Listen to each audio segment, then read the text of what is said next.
Agora, outro assunto que a Sávia nos traz, inclusive ela já tratou rapidamente a respeito disso, é essa repercussão, Sávia, do novo depoimento prestado pelo tenente-coronel Mauro Cid, ex-ajudante de ordens do ex-presidente Jair Bolsonaro, que negou ter conhecimento sobre um suposto plano golpista idealizado em outubro de 2022, que envolveria o assassinato do presidente Lula, do vice-presidente Geraldo Alckmin e do próprio Alexandre de Moraes. Temos mais detalhes sobre esse depoimento, sabe?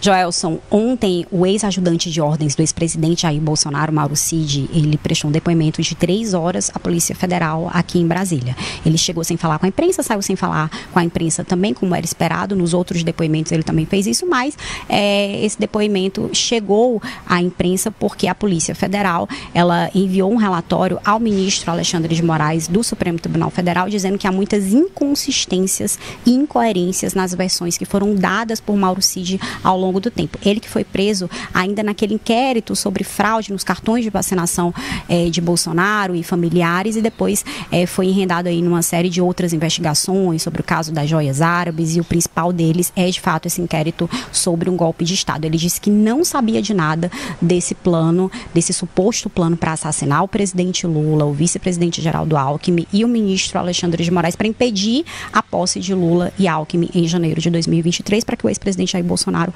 permanecesse no poder. Ele disse que não tinha esse conhecimento. A Polícia Federal discorda, até porque tem muitas informações do próprio celular, do computador do Cid. Então, o que está na mesa agora é, de fato, a possibilidade de anular, de cancelar o acordo de delação premiada e todos os benefícios. O Cid estava preso, agora ele está em prisão domiciliar, não pode deixar o país, tem um passaporte confiscado, tem horário para estar em casa, mas, de qualquer forma, está numa prisão domiciliar. Isso pode ser revisto nesse depoimento que está marcado para a semana que vem, à quinta-feira, às 2 horas da tarde. O Cid volta novamente para ser questionado pela Polícia Federal, e aí a gente deve saber, de fato, a decisão do ministro Alexandre de Moraes, ouvindo a Procuradoria-Geral da República. O advogado do Mauro Cid já se manifestou dizendo que, se esse acordo ele for revisto, ele vai recorrer, porque o Cid teria, sim, cumprido e dado todas as informações. Agora, o que se sabe é que Cid demonstra uma resistência maior a prestar informações, a delatar outros militares como ele. Então, isso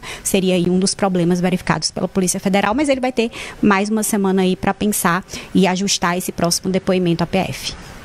Aí, Sávia, obrigado, Sávia. Eu acompanho esse assunto com muita preocupação, porque a maioria dos brasileiros está passando meio ao largo desse assunto. Agora, é um fato que colocaria, confirmadas todas as informações da Polícia Federal, colocaria pelo menos a antessala do presidente de então, Jair Bolsonaro, no meio de uma trama golpista, Arivaldo Barbosa. Com certeza. Todas as evidências levam a isso. Então, é uma situação que reacende, eu diria, muito além da polarização política, envolvendo aliados e adversários do ex-presidente Jair Bolsonaro. É um assunto gravíssimo que tem a ver com a estabilidade democrática do país, gravemente ameaçado nessa transição de poder de um presidente, de um governo para outro, em que o país correu gravíssimo risco de perder uma conquista a duras penas, que foi o restabelecimento da democracia do país. Deve ser levado, Joelson, às últimas consequências essa investigação, e que todos esses fatos sejam esclarecidos e os envolvidos rigorosamente punidos. São episódios, né, Tássio, que estão sendo investigados. O Tássio falava, né, aqui, porque a gente fala muito, Tássio, assim, o ato do Francisco Vanderlei Luiz, ele foi um ato isolado de um homem com características de um lunático. O caso do Adélio Bispo. Um lobo solitário, tá? Não sei o quê. Este não. Estamos falando de pessoas qualificadas, segundo a Polícia Federal, pessoas treinadas pelo Exército Brasileiro para fazer parte de um grupo de elite, que estariam envolvidos ao lado de um homem que tem muito poder, no mínimo, Mauro Cid, mas possibilidade de outros militares envolvidos, inclusive o então candidato a vice-presidente Braga Neto.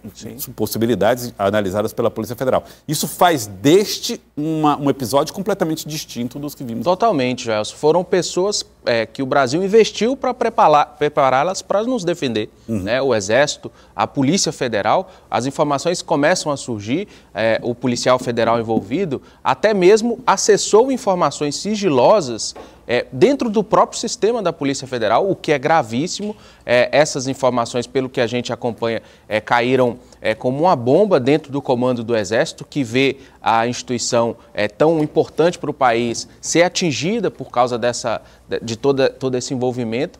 E a Sávia falava bem, Joelson, esse afastamento de Cid das delações sobre esse assunto é uma clara intenção de defender, né, de blindar Braga Neto, que é o elo entre essas pessoas e possivelmente o Palácio do Planalto. Então, muitas investigações precisam ser feitas a partir dessa situação, como o Elivaldo concordo, é gravíssimo para a democracia.